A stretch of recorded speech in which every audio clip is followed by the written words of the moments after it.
What professionals the world over have referred to as colour management, frankly, has always been a difficult task unless you have a degree in the science of colours, inks and printing. However, Corel have forged a tremendous approach to colour management in X5. In my personal opinion, it has achieved a level of simplicity that I have never previously experienced. Check out the new document palette. The new document palette allows us to manage all of the colours within our working document. If this doesn't display on first opening CorelDRAW, come to the window menu, Colour Palettes and Document Palette. The reason there are no colours in this at the moment is we haven't decided how to add them. For example, I can choose the little drop down and simply add from document. Now all of the colours within my document have been added.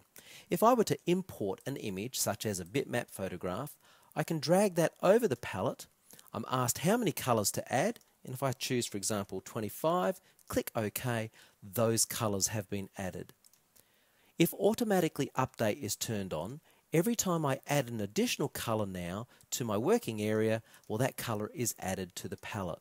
Now when I save my document, the palette will be saved, and of course this maintains the colour integrity for the lifetime of the document. Default Colour Management now has a brand new engine found under Tools, Colour Management and Default Settings. Colour Management allows me to do things like when I open a document that is untagged or does not contain a colour profile, what the colours are that will be assigned to that document when opened in X5.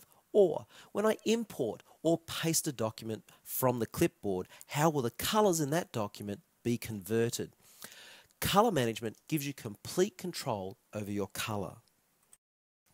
The new Document Colour Settings dialog found under Tools, Colour Management and Document Settings allows you to adjust colour settings that apply only to the current document you're working on. The top section displays for us the colour profiles that we presently have selected, and the bottom section allows us to assign different colour profiles or convert our colours. For example, if our document has been used for professional print, but now it's going to be printed on a wide format printer, we may choose to convert to a different colour profile which will produce a better end result.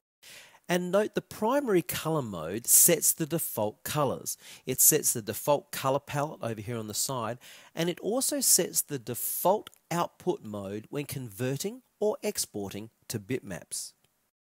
The new Colour Proof Settings Docker allows us to create what we call a soft proof, which is an on-screen preview of a document as it will appear when it is reproduced by a specific printer or displayed on a specific monitor. For example, if this image were sent to someone who was working, for example, in this colour environment, notice the instant change in the image.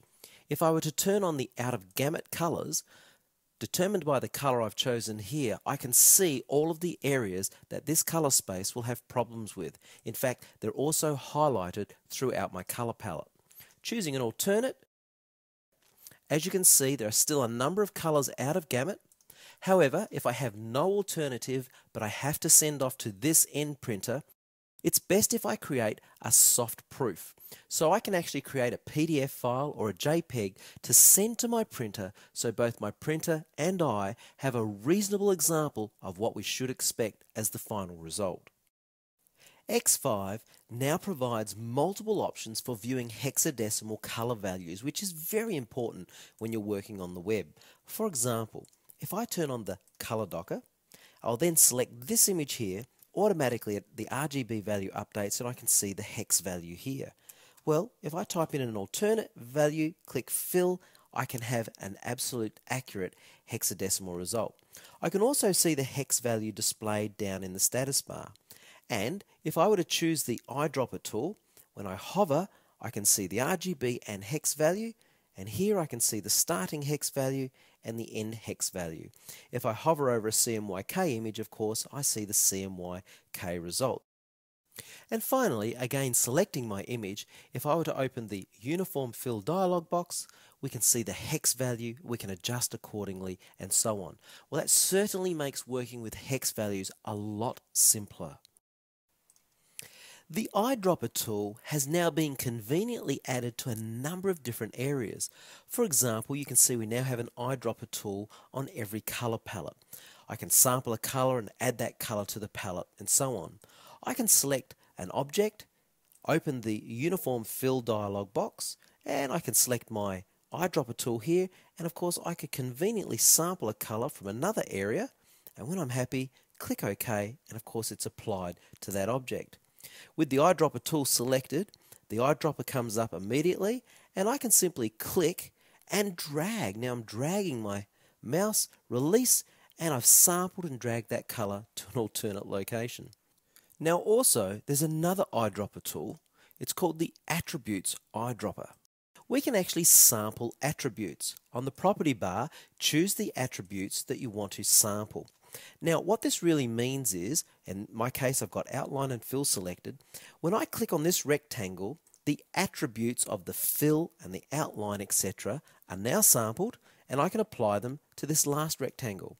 So that means I now have the identical blend, and the outline colour is also the same. Very, very handy.